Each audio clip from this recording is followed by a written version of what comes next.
Olá pessoal, eu sei que vocês estão com saudade da Eva, mas eu tô numa correria aqui só. E aí toda vez que eu tenho oportunidade de dar uma saidinha, é por um período de tempo muito curto. E aí eu preciso de velocidade para ir e voltar logo.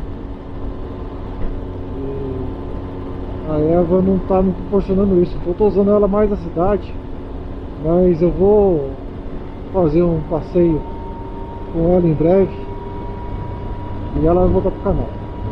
Mas só para vocês saberem, tá tudo bem com ela. É mais uma questão de restrição da minha parte mesmo. E hoje eu tô indo lá para Ouro Fino,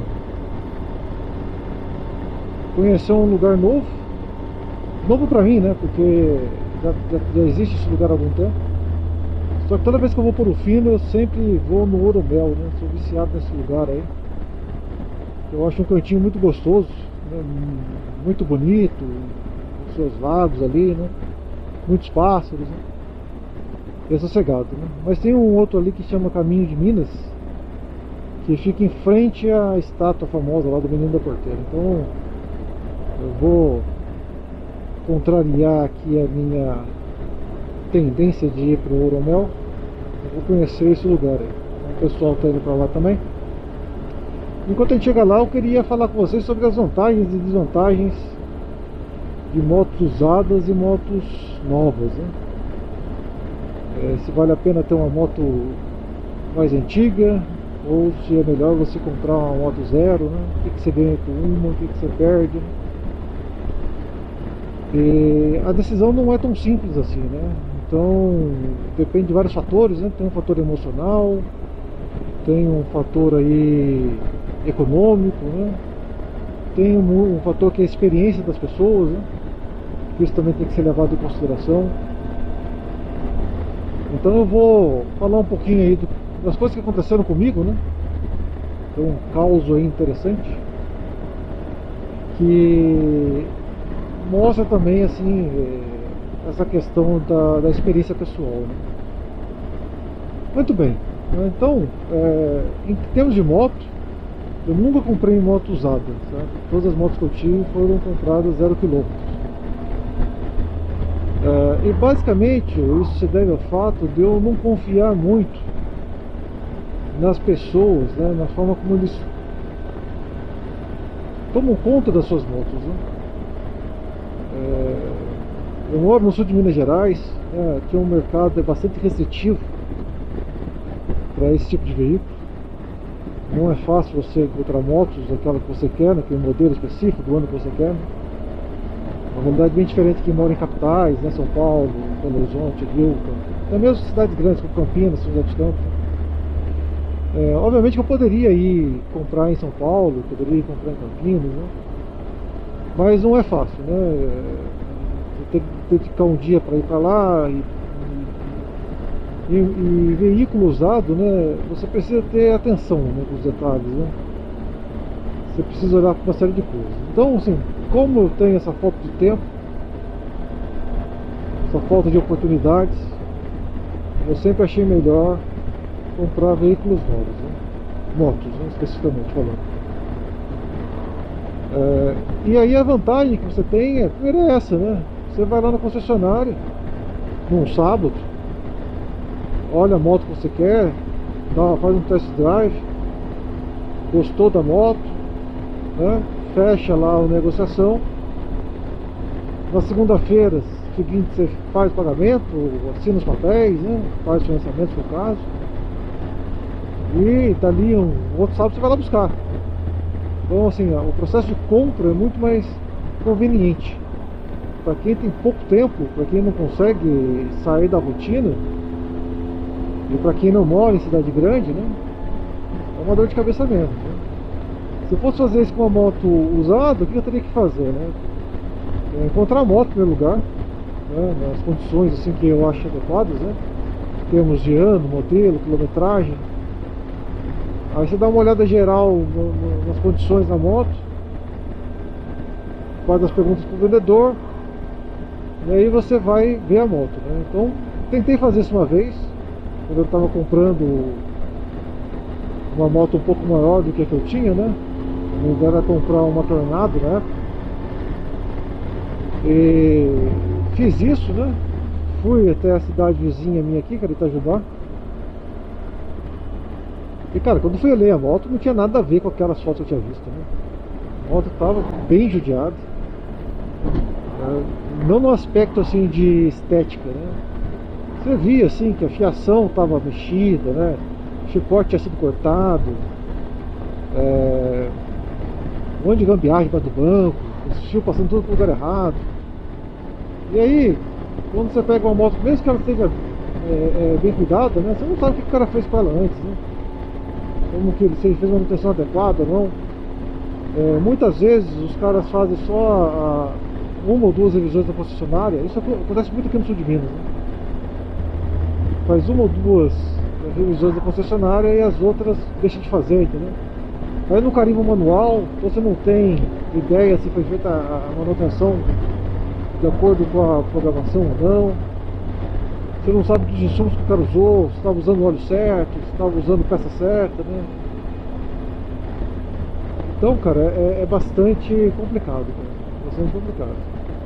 Então, eu prefiro não correr esses riscos, né? E por isso eu compro a moto nova. Algumas vantagens, né, que isso traz, além dessa tranquilidade de saber o que aconteceu com a moto, sabe o histórico dela desde o início. A outra tranquilidade é a garantia, né? Para alguns isso é uma vantagem, para outros isso é uma desvantagem. Mas o fato, né, é que você fica com um seguro, né? Caso alguma coisa aconteça, né? Particularmente, eu usei muitas garantias nas minhas motos, cara. Na XRE, né? Eu comprei no lugar dessa Tornado. Eu peguei essa Tornado, vi que não dava certo, fiquei bastante decepcionado, fui lá e comprei uma XRE 0 km. Ela estourou o retentor do campo, né? Então, aí eu consegui trocar tranquilamente na garantia, sem problema nenhum. A primeira Tiger que eu tive, né? Na primeira Tiger 800, eu tive um monte de problema com ela. Foram todos tratados da garantia, até que uma hora me encheu o saco e eu troquei na outra moto, que eu também tive que usar garantia, porque eles colocaram muito óleo nela. Nessa aqui eu não usei garantia. Essa aqui nunca me deu dor de cabeça nesse sentido, né? Aí a Eva, você sabe, que eu usei garantia também várias vezes, né? E a Twister, eu usei a garantia para trocar a junta do cabeçote. Estava babando um pouquinho, eles trocaram também garantia a junta do cabeçote. Então é uma tranquilidade a mais, né? Você tem ali 2 anos, né? 1 ano ou 2 anos ali de tranquilidade. Agora, no caso de motos maiores, 3 anos, né? Então é um período de tranquilidade. Qual que é o problema disso, né? É você ficar amarrado com a concessionária, pagando as revisões da concessionária, né? Nos tempos determinados, na quilometragem determinada. Então isso é um problema, porque a manutenção da concessionária é cara, bem cara. Então você acaba pagando por isso, né? Não vem de graça, né? Ilusão achar que você tem a garantia de graça. Eu diria que essas são as duas maiores vantagens, né? Na verdade, 3 vantagens, né? A primeira, a tranquilidade do processo de compra. A segunda, você conhecer todo o histórico da moto, não ter preocupação com relação à manutenção prévia, se foi feito de forma adequada ou não, se o amaciamento foi feito de forma adequada ou não. E a terceira vantagem, essa questão da garantia, que pode ser uma desvantagem, né? Bom, com relação à moto, a desvantagem de você comprar uma moto nova, obviamente, é o preço que você paga de cara, né? Normalmente eu não faço financiamento. Normalmente eu miro lá na frente o que eu quero, né? Vou juntando dinheiro. Quando eu tenho dinheiro para comprar, eu vou lá e compro, né? Então você tem que planejar por mais tempo, porque a moto é cara, né? Não é muito barato. Então você demora mais tempo para se comprar. Se uma moto usada, ela vai ter um preço de face menor. Então você precisa se planejar por mais tempo, né? Economizar melhor. E isso é um desafio, né? Porque é muito fácil você gastar dinheiro com outra coisa que não seja com aquele objetivo seu. Então você tem que ter uma certa disciplina para isso. Para quem vai fazer comprar financiado, aí os juros do financiamento costumam ser menores, né? Então, não é um benefício que eu costumo aproveitar, na verdade nunca aproveitei isso, mas é um fato, né? Você paga menos juros se você comprar uma moto zero, né? Mas não vou colocar isso como vantagem, porque pagar juros nunca é vantagem. Então, você comprar a moto 0 km, você tem esse problema de você ter que desembolsar mais. O segundo problema é a desvalorização, né? A depreciação da valor da moto no primeiro ano é muito grande, é muito alto, né? Esses últimos anos a gente acabou observando aí um fenômeno meio estranho, né? Que foi o aumento abusivo de veículos em geral, né? Cresceu muito o preço, então eu tive alguns colegas que compraram a moto 0 km, no ano depois ela está valendo mais do que quando eles compraram. Tanto que aumentou o preço da zero, né? Isso acabou puxando o preço das seminovas, então eu observei isso acontecendo. Isso é um caso atípico, né? Eu acho que é uma condição que a gente passou aí bastante anormal, né? Pandemia, falta de peça, falta de motos na concessionária, né? Redução da produção, tudo isso afetou, né? Essa disponibilidade, né? E acabou resultando nesse fenômeno, né? Mas tipicamente falando, você compra a moto e no primeiro ano você perde um valor considerável, né? Então você tem que levar isso em conta também, né? O outro problema é que, como o preço de face da moto é alto, né? O IPVA acaba sendo mais alto, né? Você acaba tendo que pagar mais pelo IPVA também, que é um proporcional ao preço da moto. Se a moto custa mais caro, o IPVA é mais caro. Você vai ter que pagar a documentação, né? O emplacamento, né? O licenciamento, o IPVA de cara, junto com a moto. Então isso aí também pesa, né? Acaba somando lá com aquele problema de você ter que pagar mais no valor da moto, né? Então isso tudo é desvantagem, né? Você tem que levar em consideração, né? A questão do seguro é relativa, tá?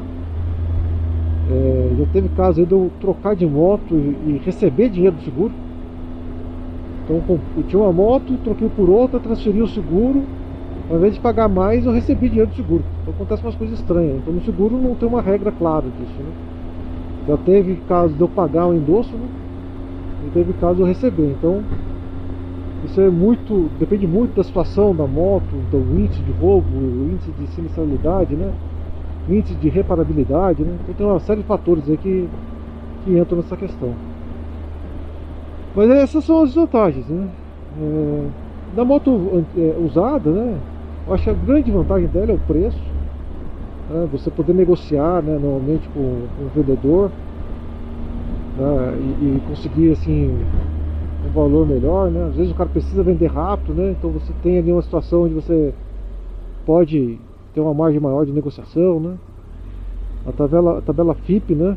Ela funciona como uma referência, né? Mas na hora de você negociar depende da situação, né? No meu caso, né? Eu nunca consegui vender nada na tabela FIP, entendeu? Toda vez que eu tento não consigo, cara. Sempre acontece de eu vender um pouco abaixo, né? 5, 10% abaixo, né? Não sei se eu sou um péssimo vendedor, provavelmente é isso. Eu acho que essa é a resposta mais provável, né? Mas esse é o fato, né? Então, e interessante, né? Às vezes que eu tentei comprar uma moto, os caras queriam acima da tabela, né? Então é complicado esse negócio do mercado, cara, porque tudo que é seu não presta, né? Tudo que é dos outros é perfeito, né? Então é um negócio assim que você se sente enganado, né? Eu pelo menos me sinto enganado, né? Agora, eu não vejo muitas outras vantagens além disso, né? Às vezes você acha uma moto muito boa, né? Tem procedências, foi de um amigo seu, você sabe como é que o cara cuidou da moto, né? Então aí são casos bastante específicos, né? Quando você tem uma situação dessa aí, ótimo, né? Mas quando você não tem, cara, eu acho um tanto arriscado, né, cara? E a moto, se for uma moto cara, né? Essa economia aí pode sair bastante cara depois, né? Se pegar um problema aí mais grave, né? De motor ou de quadro, né? Às vezes a moto teve algum sinistro. Então, assim, eu, embora tente entender um pouquinho de mecânica, né? Não sou entendedor, mas eu tento entender. Eu acho difícil você perceber esses problemas, né? O pessoal consegue disfarçar muito bem essas coisas, né? Como quedas, danos mais sérios, né? Até mesmo danos do motor, né? O pessoal tem umas manhas aí de conseguir camuflar problemas no motor, na moto, né? Então, se for comprar uma moto usada, né? O que você teria que fazer, né? Você teria que fazer aquele serviço que tem para carros, né? Para carros é muito fácil você encontrar isso. Que são aqueles avaliadores, né? Que você leva o carro lá, o cara olha a documentação toda, olha se teve sinistro, se não teve, se foi batido, se foi recuperado, se não foi. Ele olha, né, o carro inteiro, vê se tem alguma coisa errada, faz uma avaliação. Em alguns casos até tiram uma amostra do óleo do carro e analisa para ver como é que está o depósito de metais, né? Se tem alguma coisa acontecendo no motor ali que você possa perceber pelo óleo, né? Se o óleo tem a viscosidade certa para o carro, se o cara está tentando esconder alguma coisa, se tem algum índice de estar queimando óleo através de fuligem no escapamento, né? Então tem uns caras que fazem um serviço muito bom para carro, né, cara? Então isso dá uma segurança enorme, né? Dá uma segurança enorme. Mas para moto é muito difícil, cara. Pelo menos assim, eu não me deparei com uma empresa que fizesse isso para moto.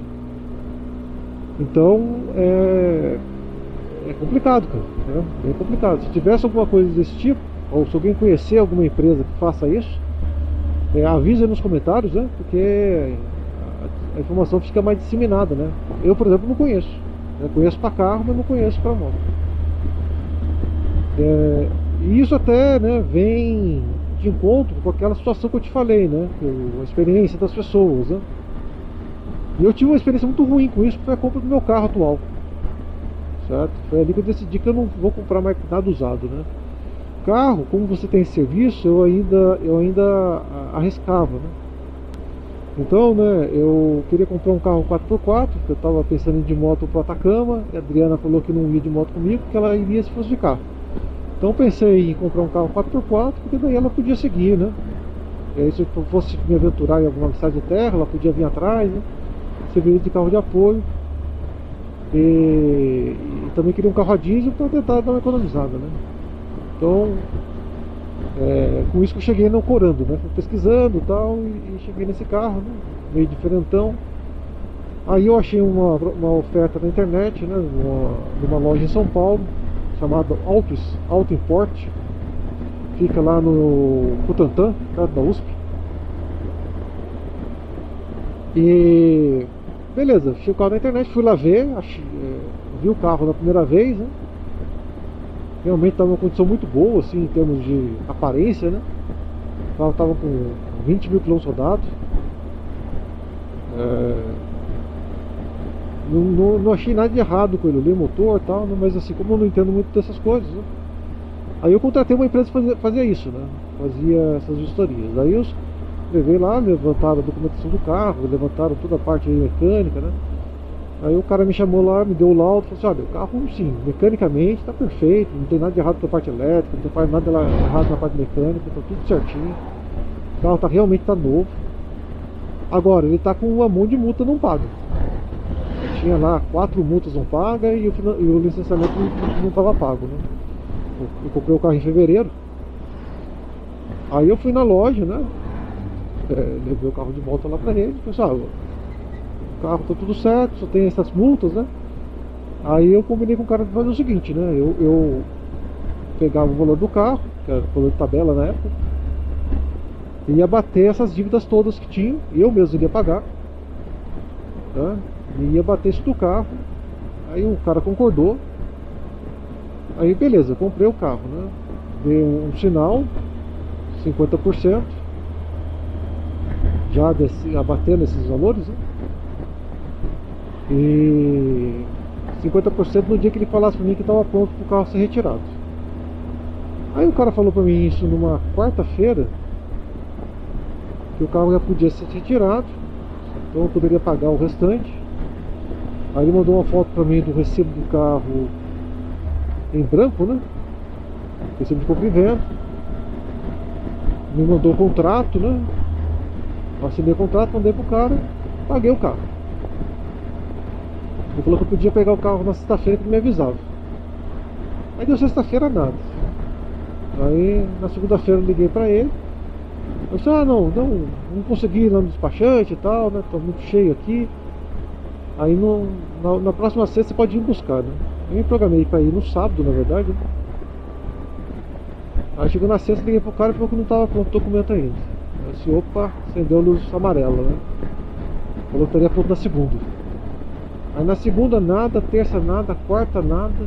Aí sexta-feira era sexta-feira de carnaval. Aí eu liguei pro cara e falei assim, olha, tô indo sexta-feira pegar o carro, tô aí às 8 horas da manhã. O cara, não tá pronto não. Sexta-feira eu tô aí às 8 horas e vou pegar o carro com vocês.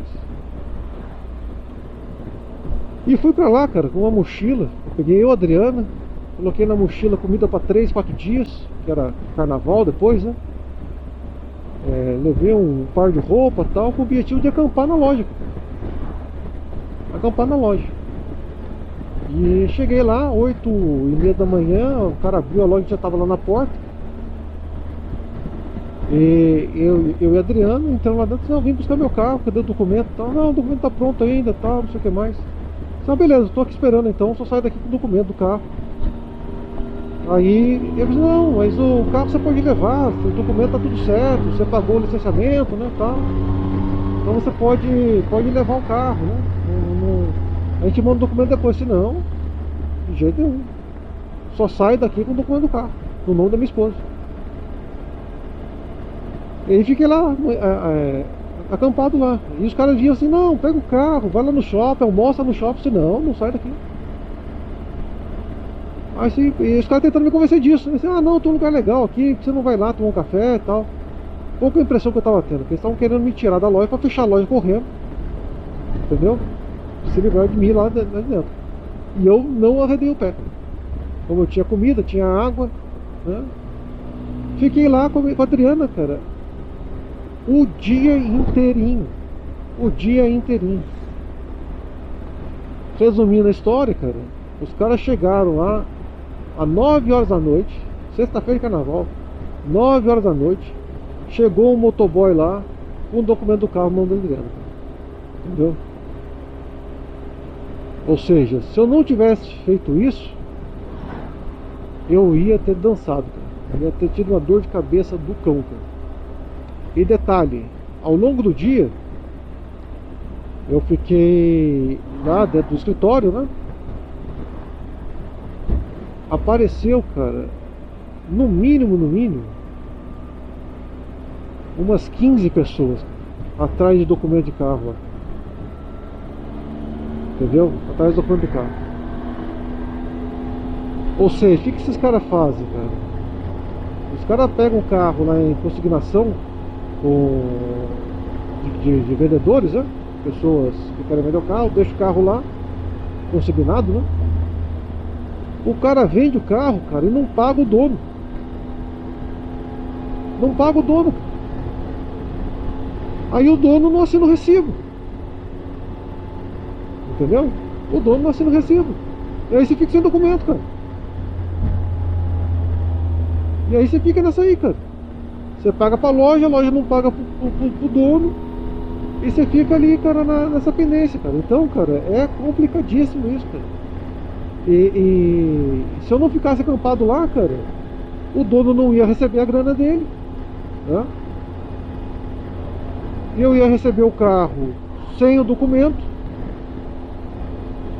Eventualmente o dono, com toda a razão, ia entrar com uma notificação que o carro foi roubado, que de fato foi, né? Porque o cara deixou o carro lá, o carro não está mais lá, ele não recebeu dinheiro, então o carro efetivamente foi roubado.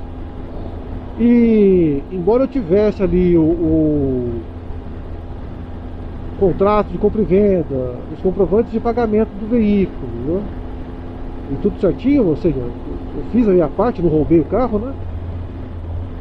Isso acaba entrando lá numa recessão jurídica, cara. Eu não consigo vender o carro depois, não consigo, entendeu?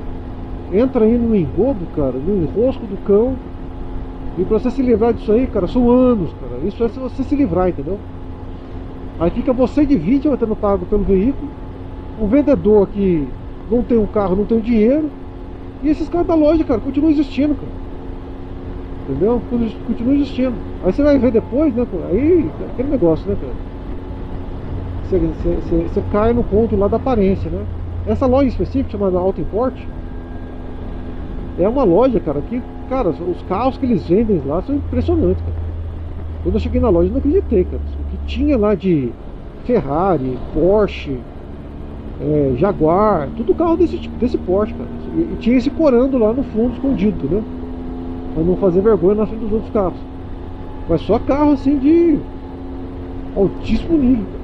Entendeu? E os caras fazem isso, cara. Então assim, como é que sobrevive, cara? É impressionante, cara. Aí depois você vai correr atrás do histórico da loja. Aí você vê que aquela mesma loja teve assim 10 CNPJ. Entendeu? O cara vai lá, começa a sofrer processo, né? E aí ele fecha o CNPJ, né? Tem as contas de uma loja bloqueada, vai lá, abre outra, em nome de laranja. E continua no mesmo, entendeu? Não vai preso não, cara. E faz isso 1, 2, 3, 10 vezes, entendeu? Causando danos de um monte de gente. Aí você vai no Reclame Aqui, né? Aí você vai vendo lá as reclamações, né, cara? Mas aí já tá tarde. Aí quando você vai ver isso, você tem que fazer isso antes de comprar, né? Aprendi isso na marra depois, né? Então, isso me fez desistir dessas coisas, entendeu, cara? Me fez desistir. Isso pode acontecer com concessionária de veículos 0 km? Cara, infelizmente a resposta é sim, pode. Pode sim, tá? Aconteceu agora, inclusive, com o chefe da minha esposa. Comprou um carro para a filha. E o carro que ele comprou para a filha foi entregue para outra pessoa. Já licenciado, emplacado, cara. E a concessionária pegou o carro dele e vendeu para outra pessoa, entendeu? Então, bicho, acontece também, cara. Então não é garantia não, mas é menos provável. Entendeu? Menos provável. Porque aí você tem a nota fiscal do carro, você tem o chassi, você tem... então é menos provável, né? Então, por isso que eu fico nessa, entendeu? De não comprar mais carro usado. Então é aquilo que eu falei, né? É uma questão emocional, uma experiência muito traumática que eu tive, que eu não quero passar de novo, não quero correr o risco de passar de novo. Eu prefiro pagar mais caro, né? Juntar dinheiro por mais tempo e reduzir a probabilidade desse tipo de coisa acontecer comigo, né? Então, como eu disse, de cada um, né? Tem gente que nunca compra nada novo, né? 0 km, só compra usado. O cara consegue avaliar bem, consegue compra só de terceiros, né? Então, teve experiências melhores na vida, né? Teve sucesso, essas coisas. Então, beleza, né? Vai de cada um, né?